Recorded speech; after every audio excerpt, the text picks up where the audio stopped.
بسم الله الرحمن الرحيم. الحمد لله رب العالمين، والصلاة والسلام على سيد الأنبياء والمرسلين محمد بن عبد الله الأمين وعلى آله وأصحابه وأزواجه وذرياته وأهل بيته وسلم تسليما كثيرا كثيرا. أما بعد، أعوذ بالله من الشيطان الرجيم. بسم الله الرحمن الرحيم. يا أيها الذين آمنوا اتقوا الله حق تقاته ولا تموتن إلا وأنتم مسلمون. صدق الله العلي العظيم. محترم بزرگوں اور دوستوں، دینی اور ایمانی بھائیوں، اللہ رب العزت کا شکر ہے، اس کا کرم ہے کہ اس نے ہمیں اپنی بارگاہ میں آنے کی توفیق عطا فرمائی. حضرات، یہ دنیا جس میں ہم اور آپ زندگی بسر کرتے ہیں ایک وقتی جگہ ہے، وقتی ٹھہراؤ یا وقتی پڑاؤ کی جگہ ہے، دائمی نہیں ہے. آج ہے کل نہیں ہو، ختم ہو جائے گی، کوئی چیز باقی نہیں بچے گی. کل فراش المبثوث، روئی کے گالوں کے مانند تمام چیزیں اڑتی پھرے گی، کوئی بچے گا نہیں. کل من علیہا فان وَيَبْقَى وَجْهُ رَبِّكَ ذُو الْجَلَالِ وَالْإِكْرَامِ. ہر چیز کو فنا ہونا ہے. اگر کوئی چیز باقی ہے تو اللہ رب العزت کی ذات ہے کہ وہ صرف باقی رہے گی، اس کے علاوہ کوئی چیز باقی نہیں رہے گی. اللہ رب العزت نے اس دنیا کو بنایا، پھر اس دنیا کو آباد کرنے کے لیے انسان کو بنایا، پھر انسان سے انسان کو پیدا کیا، اور دیکھتے دیکھتے پوری دنیا انسانوں سے بھر گئی. صرف اس لیے نہیں اس دنیا کو بنایا کہ انسان آئے، اس میں مستی کرے، ادھم مچائے اور چلا جائے، ختم ہو جائے. یہ کوئی مقصد نہیں تھا دنیا بنانے کا. کہ دنیا بنانے کا مقصد یہ تھا کہ جس طریقے سے جنگل میں جو ہے جانور ادھم مچاتے ہیں، بارش ہو جائے تو پھر دیکھیں کہ اس طریقے سے چھوٹے چھوٹے جانور جو ہے ادھم مچاتے ہیں. انسانوں کا مقصد جو ہے ادھم مچانا نہیں ہے، ایک دوسرے کے خلاف لڑائی جھگڑا کرنا نہیں ہے. ان کا مقصد ایک متعین ہدف لے کر دے کر بھیجا گیا اور بتایا گیا کہ یہ جنت ہے جہاں تمہارا ٹھہراؤ ہے، جہاں تمہیں آنا ہے. حضرت آدم کو سب سے پہلے وہاں رکھا گیا، دکھایا گیا سب کچھ، پھر کہا کہ اب جاؤ آزمائش کے لیے. اچھے عمل کرو گے، اچھے کام کرو گے تو ٹھکانہ جنت ہے، اور اگر اللہ کی مرضی کے بغیر، اس کی مرضی کے مطابق کام نہیں ہوگا تو پھر ایک اور جگہ ہے جو جہنم ہے. لَأَمْلَأَنَّ جَهَنَّمَ مِنَ الْجِنَّةِ وَالنَّاسِ أَجْمَعِينَ. اگر اللہ کی زندگی، اللہ والی زندگی چھوڑ کر، رسول اکرم صلی اللہ علیہ وسلم کے طریقے کی زندگی کو چھوڑ کر، ان کے بتائے ہوئے طریقے کو چھوڑ کر، ان کی لائی ہوئی شریعت کو پش ڈال کر زندگی گزاری تو اللہ تعالیٰ نے کہا کہ میں سب کو جہنم میں ٹھوس دوں گا، ڈال دوں گا. کوئی رعایت نہیں، اس میں کوئی رعایت نہیں کی گئی. شیطان نے کہا تھا کہ میں تیرے بندوں کو آگے سے، پیچھے سے، دائیں سے، بائیں سے بہکاؤں گا. تو اللہ کا جواب یہی تھا کہ جو تیرے بہکاوے میں آ جائے گا اور تیری زندگی جینے لگے گا، تیرے نقش قدم پر چلنے لگے گا، تو میں سب کو اٹھا کر جہنم میں بھر دوں گا. آج کے وقت میں ہم دیکھتے ہیں کہ ہماری زندگی وہی زندگی ہو گئی ہے جس کے لیے اللہ نے تنبیہاً کہا تھا کہ میں جہنم میں چھوڑ دوں گا، ڈال دوں گا. شیطان والی زندگی ہوگی. شیطان نے اللہ کے سامنے قسمیں وعدے لیے کہ میں تیرے بندوں کو بہکاؤں گا، وہ ناشکری کریں گے، تیرے نقش قدم پر نہیں چلیں گے، تیری بتائی ہوئی شریعت پر عمل پیرا نہیں ہوں گے، میں ان کو اس قدر الجھا دوں گا، پھنسا دوں گا، ان کے سامنے آرائش اور زیبائش کے ہر چیز مہیا کر دوں گا، وہ تجھے بھول جائیں گے۔ اور ایسا ہی ہوگا۔ معدود چند گنتیوں پر گننے والے وہ انسان جو مسجدوں کو آباد کر رہے یا اپنے دین کی حفاظت کر رہے، لیکن ایک بڑی پلٹن رسم و رواج کا شکار ہو کر بے دینی کی طرف بڑھتی جا رہی اور شیطان کے اس جملے کو پورا کر رہی ہے جس کے لیے اس نے اللہ کے سامنے دلیر ہو کر یہ بات کہی۔ اور ایمان کی جو توصیف اور تو تعریف بتائی گئی ہے، جو میں نے آیت پڑھی، یا ایھا الذین آمنوا اتقوا اللہ حق تقاتہ، جو ایمان والے ہوتے ہیں، جو اللہ سے ڈرتے ہیں، جو اللہ پر ایمان رکھتے ہیں، جو اللہ والی زندگی جیتے ہیں، جو رسول اکرم صلی اللہ علیہ وسلم کے طریقے پر اپنی زندگی کو ڈھالنا چاہتے ہیں، جو ان کی لائی ہوئی شریعت پر عمل پیرا ہوتے ہیں، تو وہ اللہ سے ڈرتے ہیں اور ڈرنے کا جو حق ہے اس کو پورا کرتے ہیں۔ جب یہ آیت اتری صحابہ اکرام پریشان ہو گئے کہ اللہ سے ڈرنے کا جو حق ہے ہم پورا ہی نہیں کر سکتے۔ بھئی اللہ تو ہر وقت ہے، ہر سمے ہے، ہر وقت دیکھ رہا ہے، ہم انسان ہیں، غلطیوں کے پتلے ہیں، تو کیسے اللہ سے ڈرا جائے اور اس کا جو حق ہے اس کو پورا کیا جائے؟ بہت بڑی بات آ گئی۔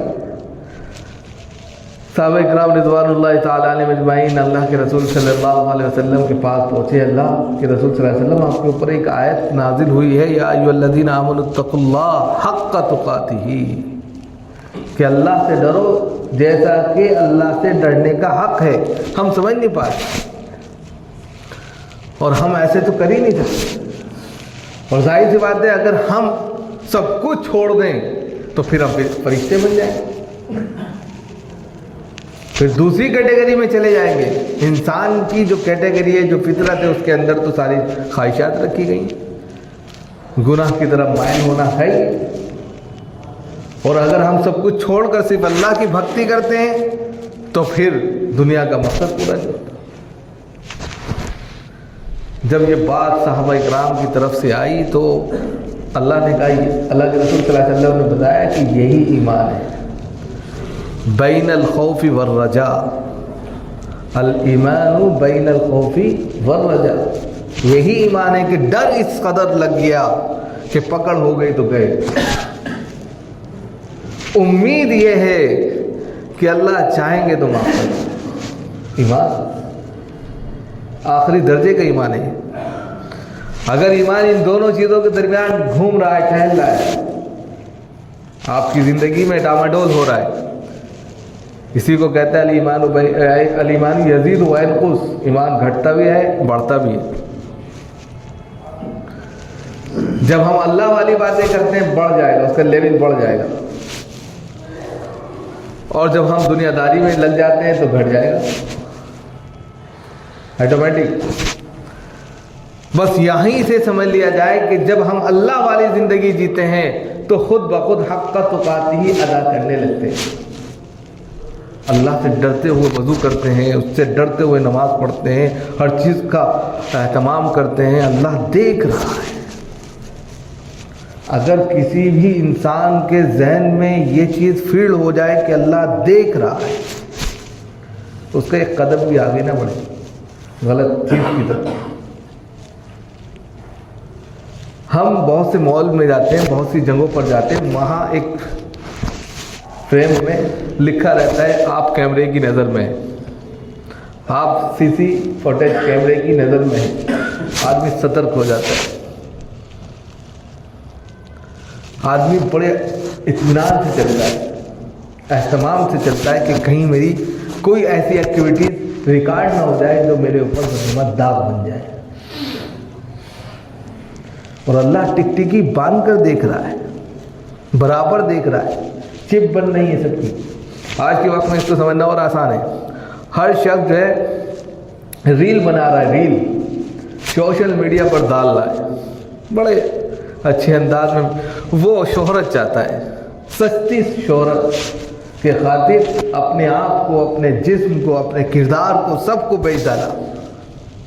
اور اس میں مسلم لوگ بھی ہیں. چلو غیروں کی ہم بات نہیں کرتے، ان کا تو ایمان ہی نہیں ہے، اور ریل بنائے چاہے کچھ بھی بنائے. لیکن جو مسلم ہیں، جو ایمان رکھتے ہیں، جن کو پتہ ہے کہ ایک ایک چیز پر اچھا کام کیا تو ثواب ملتا ہے، برا کام کیا تو جتنے لوگ اس پر عمل کریں گے اس کا ایک گناہ اس کو بھی پڑے گا.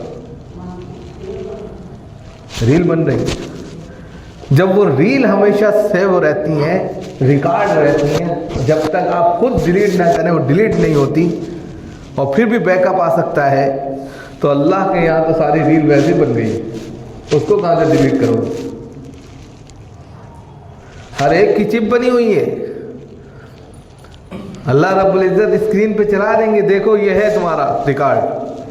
آج کے وقت میں اس کو یہ کوئی کہے کہ کرامن کاتبین جو بیٹھے ہوئے ہیں، جو لکھ رہے ہیں کہ جھوٹ ہے، اس کو ہم نہیں مانتے. ارے تمہاری جیب میں جو موبائل ہے، جب اس کو تم تسلیم کر رہے ہو تو خدا کے ان کرامن کاتبین کو 1400 سال پہلے جب کہا گیا تھا کہ وہ ریکارڈ کر رہے ہیں، تو کیسے اللہ تعالیٰ اس کو اسکرین پر نہیں چلائے گا؟ سمجھنے کی بات ہے. آج کے وقت میں ہم دنیا داری میں پھنس گئے.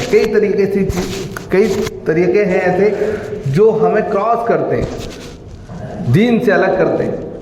مثال کے طور پہ آج کے وقت میں شادیوں کا ٹرینڈ چل رہا ہے پورا. کہتے ہیں کہ ادھر نومبر دسمبر میں اور اگلے مہینے دسمبر میں 20 لاکھ شادیاں ہیں. یہ آنکڑا نکل کے آ رہا ہے. پورے ہندوستان میں دسمبر کے مہینے میں 20 لاکھ شادیاں ہوں گی.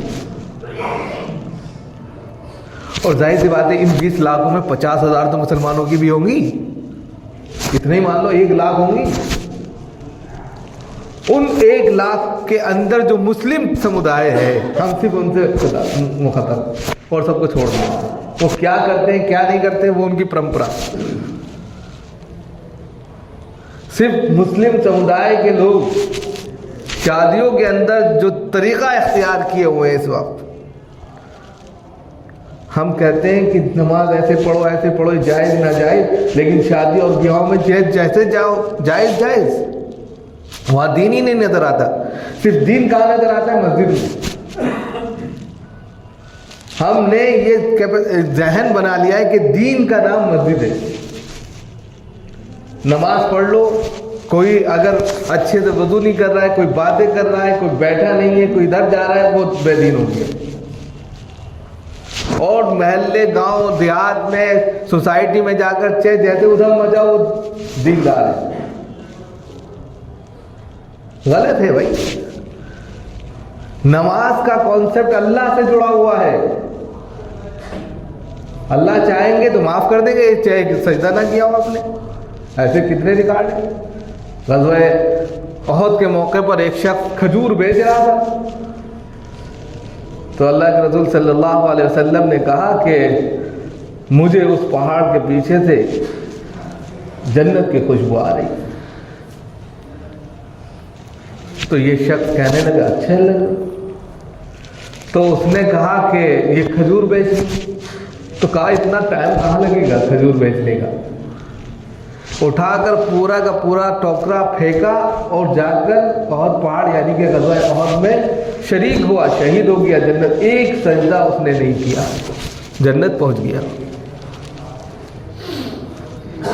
تو اللہ کا غفور الرحیم ہے، کیونکہ عبادت کا تعلق اللہ سے ہے، بندوں سے نہیں. شادیوں کا تعلق بندوں سے ہے، اس میں ہم خرافات مچائیں. ڈی جے چلتے ہیں مسلمانوں کے یہاں. آج کے وقت میں سب سے زیادہ ڈی جے جو چل رہا ہے غیروں کے یہاں نہیں چل رہا ہے، مسلمانوں کے یہاں چل رہا ہے. مہندی کی رسم ہوتی ہے، اس کے بعد جو ماجھے کی رسم ہوتی ہے، یہ کوئی ہے نہیں شریعت میں، لیکن اس کو آج بھی فجر میں یہاں پر کم سے کم 50 عورتیں ہوں گی نیچے. کچھ نہیں کرنی، یہاں اگربتیاں جلانی. اب ہمارے یہاں اگربتیاں جلانے کا کیا کانسیپٹ ہے؟ وہ چراغا کا نہیں، موم بتیاں جلا رہی. بتائیے پھر مٹھائی کے وہ گولے رکھ دی، یعنی کہ جاہلانہ کردار۔ ارے پوچھ لو کیا چیزیں ضروری ہیں کیا نہیں ضروری ہیں۔ شادی اتنی سمپل ہے، حد سے زیادہ۔ مسجد میں آئیے، 2 گواہ لیتے آئیے، ایک وکیل ہو جائے، امام صاحب نکاح پڑھا دے، ہو گیا۔ کچھ ہے ہی نہیں تھا جہاں، ڈی جے چلے، مہندی چلے، پھر آ کے گولے رکھے جائیں، رات میں اٹھ کر جو ہے پوری رات جو ہے مستیاں کی جائیں، اور پھر جو ہے مانجھے کی رسم کو ڈھول تاشوں کے ساتھ نکالا جائے، پورے محلے کو جگایا جائے، اور پورے محلے کو جگانے کے ساتھ ساتھ نمائش کی جائے۔ سب سے بڑا مسئلہ تو یہ، ایک ٹھیلے پر پورا سامان رکھ کر اس کو نمائش کر رہے ہیں۔ ہمیں نمائش کس بات کی؟ جناب محمد رسول اللہ صلی اللہ علیہ وسلم نے اپنی بیٹی کو 2-4 سامان دیے تھے، تو پورے محلے میں ڈھنڈورا پٹوایا تھا، ارے دے دی، ان کی ضرورت کے سامان تھے۔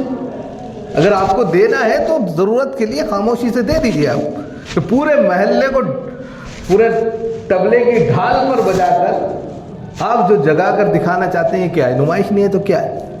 آپ تو چلیے کر رہے ہیں، آپ کے پاس پیسہ ہے، جس کے پاس نہیں ہے تو وہ کیا کرے؟ وہ سسکتا رہے، وہ ان چیزوں کو دیکھ کر اندر گھٹتا رہے، مرتا رہے۔ تو یہ دین نہیں ہے، اس کو دین نہیں کہیں گے آپ۔ دین تو نماز کا نام ہے۔ ہم نے دین کو اتنا زیادہ سخت ترین بنا دیا اور دین کو اتنا محدود کر دیا ہے کہ ہم سمجھ ہی نہیں پاتے تھے دین کیا ہے۔ دین کے تعلق سے آتا ہے ان الدین یسر ولن یشاد الدین، دین تو آسان ہے، ہم نے اس کو مشکل کیا ہے اپنی پرمپراؤں سے، اپنی تقلیدوں سے، اپنی یوجناؤں سے، اپنے رسم و رواج سے اس کو مشکل بنا دیا۔ اسلام میں تو بس ایجاب اور قبول تھا، اب آپ نے مہندی کی رسم ڈالی، ڈی جے کی رسم ڈالی، اور پھر اس کے بعد برات کا جو کانسیپٹ ہے وہ تو اللہ کی پتہ۔ 200 لوگ جا رہے ہیں برات میں، کب جا رہے ہیں؟ 12 بجے جائیں گے، 1 بجے۔ ابے سمجھ میں نہیں آتا ہم کو کہ کس وقت برات جانی ہے۔ رات کے تعلق سے کہا جاتا ہے کہ کسی کے دروازے پہ کھٹکھٹاؤ نہیں عشاء کے بعد۔ 12 بجے برات لے کر جا رہے ہیں، کوئی طریقہ سلیقہ نہیں۔ اسلام تو ایک ایسا مکمل نظام حیات ہے کہ اس کو دیکھ کر اسلام میں لوگ آنے پسند کرتے تھے۔ آج ہم نے اسلام کی شکلوں کو اتنا بگاڑ کر اپنے کردار سے پیش کر دیا کہ کہتے ہیں یہ تو ایسے ہی کرتے ہیں جیسے ہم کرتے ہیں۔ رات میں ڈی جے لے کر بجا، جس طرح وہ غیر جو ہے آگے جو ہے ڈی جے چلتا ہے، پیچھے برات اور ناچ گانے ہوتے ہیں، اسی طریقے سے یہ لوگ کرتے ہیں۔ 1 گھنٹہ تک ڈی جے چلتا ہے مسلم سوسائٹی کی شادیوں میں۔ تجربے کے ساتھ کہہ رہے ہیں، ایسے نہیں کہہ رہے ہیں کہ ایسا الٹا سیدھا کہہ دیا، اور گڑ چھلے اڑاتے ہیں۔ بالکل غلط ہے لڑکیوں والوں کے اوپر بوجھ ڈالنا۔ ایک تو آپ پہنچے نہیں، وہ بیچارہ ٹینشن میں ہے، دوسرے اتنے لوگ آ رہے ہیں، کتنی مرتبہ کھانا گرم کریں گے بھائیو؟ کوئی احساس نہیں ہے۔ پھر اس کے بعد جو ہے جو رسم و رواج آپ کر رہے ہیں، یہ ساری چیزیں ہمیں اگر ہم دین سمجھیں تو بالکل آسان ہے، اور اگر ہم دین ہی نہ سمجھیں تو بس مستیاں ہیں۔ اسی کو میں نے کہا ادھم مچانا۔ اب یہاں پر جو ہے ہم حق کا تقاضی کو بھول جاتے ہیں، یہاں پر بالکل بھول گئے، حق کا تقاضی کا مطلب ہی نہیں سمجھے۔ تو یہ جو شادیوں میں آج کے وقت میں کیونکہ ایک ٹرینڈ چلا ہوا ہے ڈی جے کا، برات کے علاوہ مہندی کا، دوسری تمام چیزوں کا، بالکل ناجائز ہے، جائز نہیں ہے، کسی بھی طریقے سے جائز نہیں ہے۔ حضرت عبد الرحمن بن عوف مکہ کے سب سے سپر پاور اور سب سے مالدار ترین شخص ہیں۔ کہتے ہیں کہ جب ان کا انتقال ہوا، ان کی مالداری سے سمجھ لیجئے کہ جب ان کا انتقال ہوا تو ان کے ورثاء کو سونا کاٹ کر آری سے بانٹا گیا، اتنا سونا چھوڑا تھا انہوں نے۔ لن تنالوا البر حتى تنفقوا مما تحبون، آیتیں انہی کے تعلق سے اتری ہیں۔ بے شمار باغ، ایک باغ تھا بہرحا کا، انہوں نے ہدیہ کر دیا تھا، آج تک اس کی رقم جو ہے ہدیہ ہے، وقف ہے۔